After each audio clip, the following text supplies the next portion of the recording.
This is just kind of a scatterbrain video. I'm just chatting while I'm doing all these bits and pieces and getting these babies ready so that they can get rooted. So this is Anna, Bountiful Babies Anna. Ta-da, isn't she cute? She sat in the back of my Reborn cupboard forever, and when I was pulling out my 5, I thought, what are you doing back there? Come on out here, let's play.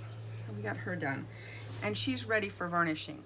So if you have a baby, before I started matte varnishing babies, it doesn't mean the baby's not sealed. It is sealed. I just used a tinted mix of thinning medium or Bountiful Babies Look Alive, and I did that. I just was trying to avoid that matte look. I personally didn't like it, but that's just because I really didn't understand. So AJ, my dear customer, has a baby that's getting shiny because she loves her babies and she dresses them and grooms them. I told her I was going to send her some air dry varnish and give her some instructions on how to varnish her baby. Now, this is for you, AJ. I am not using an air dry. I'm using a heat set varnish. In regards to the application, there is no difference at all. Just the varnish that you do is going to have to dry overnight, and the varnish that I do goes into an oven. But I'm going to be sending you a sponge like this, and you're going to take your paintbrush and you're going to dip it into your varnish and just kind of coat your sponge. You don't want it too thick.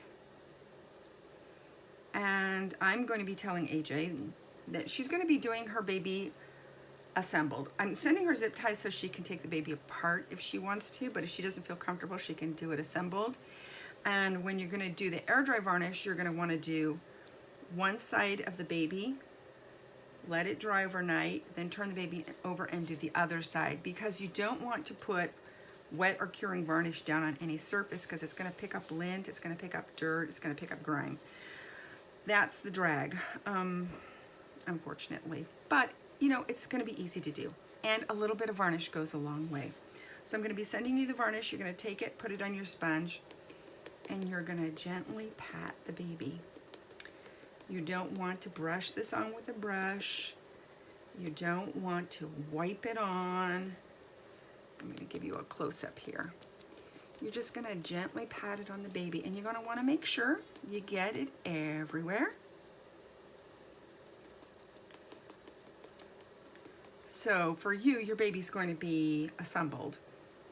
So it'll be laying down flat. You can get the top side of the legs and get around as far as you can to the other side without, you know, leaving anything wet that would touch the surface. And that is it, my friend. That is all you need to do. And you can tell by looking in the light if you've, you know, missed any places. And you're probably thinking when you put on the varnish, oh, wait a minute, it's not matte, it's shiny. Well, it's wet. When it dries, it'll dry matte. And you can't do this wrong, really. And then for you, because you're air drying, you're gonna leave the baby like this and get all these limbs varnished up. You can get under that foot if you need to. That's probably where your shiny bits are anyway. I think it's feet and hands. You can get in between those toes if you want. Again, you don't want to do anything that's going to be touching the surface. And just let it sit. You're gonna leave that baby. It'll dry probably in about an hour, depending on the humidity and the heat in your house. If you feel like it's good and dry, go ahead and flip the baby over and do the other side. But I wouldn't get the baby dressed for like 24 hours. Let that get a good cure. I'm gonna continue on to the other side because this baby's gonna dry on my rack, and I'm gonna stick it in the oven. But really, what you'll do is when the varnish is dry, you'll turn it over and get the other side. And you know, once it's dry, but I would give it a nice 24-hour cure. Make sure it's good. You don't want to risk having any bumps, lumps, or things stuck to the baby. And that sponge will give you a nice texture. It won't be totally noticeable, but you'll feel it and you'll see it. And your baby should be less shiny. And for any of you who have a baby that gets a little shiny, it's easy enough to do. So there is a limb. So you'll do the same thing with the arms and the legs. Now, when it comes to the head, your baby is painted and rooted hair. I'm guessing the head is not shiny, but if it is, and you must, what I would do is I would get the rooted hair wet, and I'd get it all kind of pulled up here and away from everything else. You don't want to get varnish on your hair. And it's okay to get varnish on all parts of the baby, including the painted hair. You don't have to worry about getting it on there. Actually, it's preferable because you don't want to have an obvious line between the way the baby was varnished in the first place and the second varnishing. So you'll be doing the same thing, just a very light coat on top of your sponge. And if you have too much, and let me give you an example. Let's say you do this and you get this big blop on the baby. Just pat your sponge down on a clean cloth and it'll remove some of the excess. And you're gonna do the same thing to the baby's head. I would do it in parts and pieces, meaning I would probably get the face first. Just a very light coat, super light. I would avoid the lips if you can, just because they've been varnished with something else that's shiny and you don't want to lose that shine. You can get some of those ears. And remember for you, because you can leave the head on, but I would take the head off to do varnishing. And I'm sending you zip ties so that you can do that. And then I would move on to hair if you want. You could do the hair with a paintbrush if you like. But since you have the sponge, I mean, it doesn't have to get any more complicated than this. And it'll help blend the varnishing that you're doing. So when you're doing it, your baby's gonna have hair here. Just go around that spot where the hair is. Go right up to it, but don't get it on the baby's hair. That's gonna be the hardest part, is just staying away from the actual mohair. And your baby's also gonna have lashes, so you're gonna wanna stay away from the lashes. I'm gonna get the top of this baby because this baby does not have mohair yet.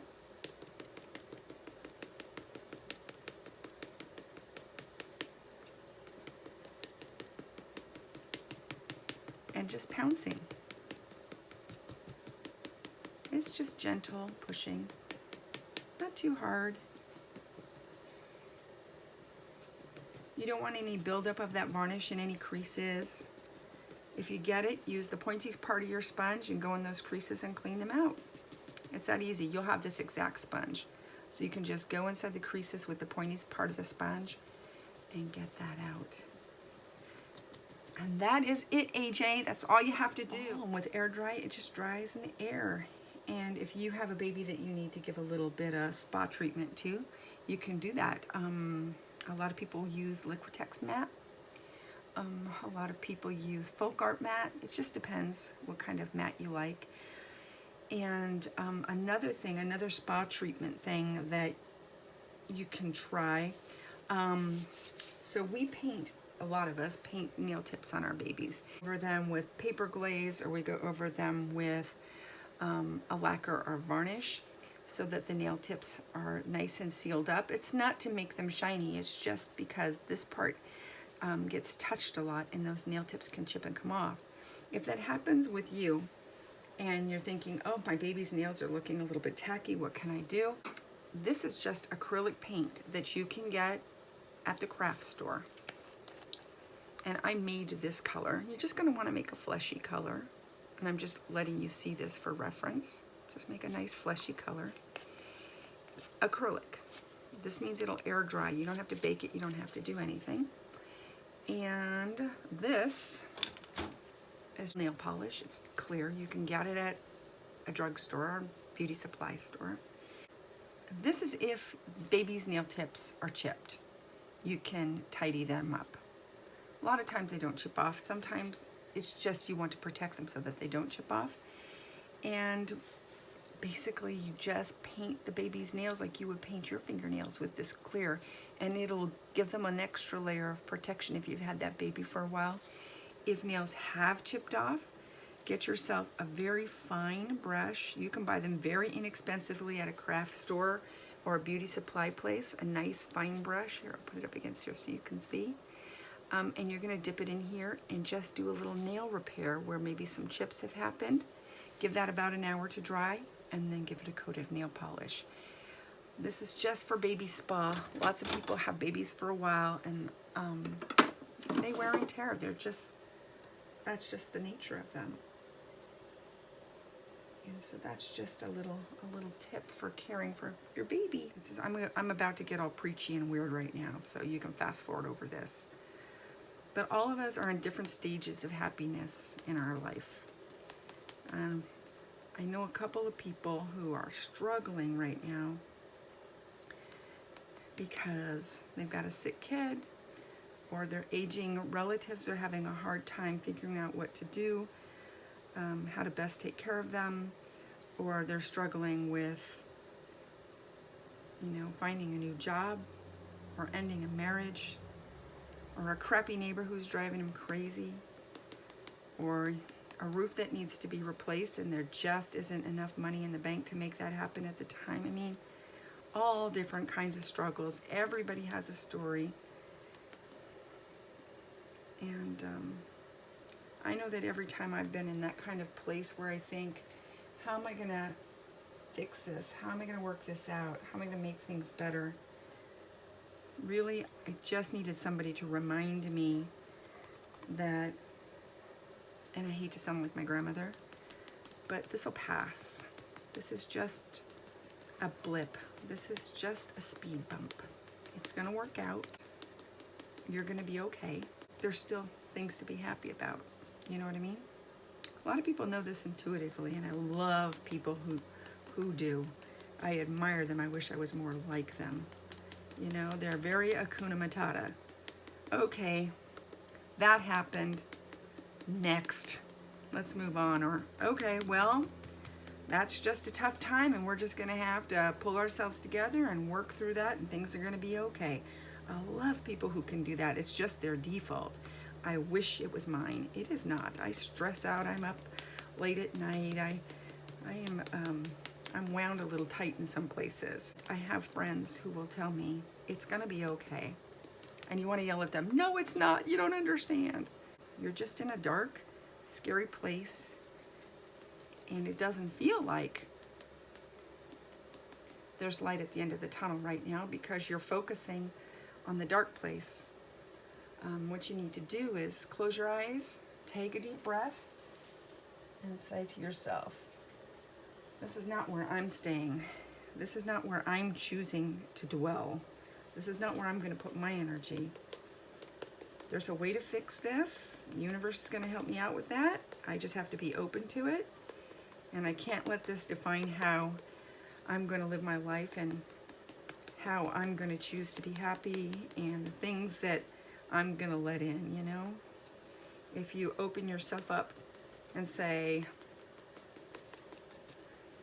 I need good things to come my way. I need this to get better. Oh my goodness, I can't even believe I'm saying this because I don't like sappy things, but it is so true. And it doesn't matter what you believe in or don't believe in. This isn't about religion. This is just about being a human being. But good is attracted to good. What you gotta do is you just have to tell yourself, okay, I'm having a tough time today. Doesn't feel like I'm gonna be able to work through this right now, but I know I can, and I know I will. I'm gonna let myself be a little upset for a few minutes.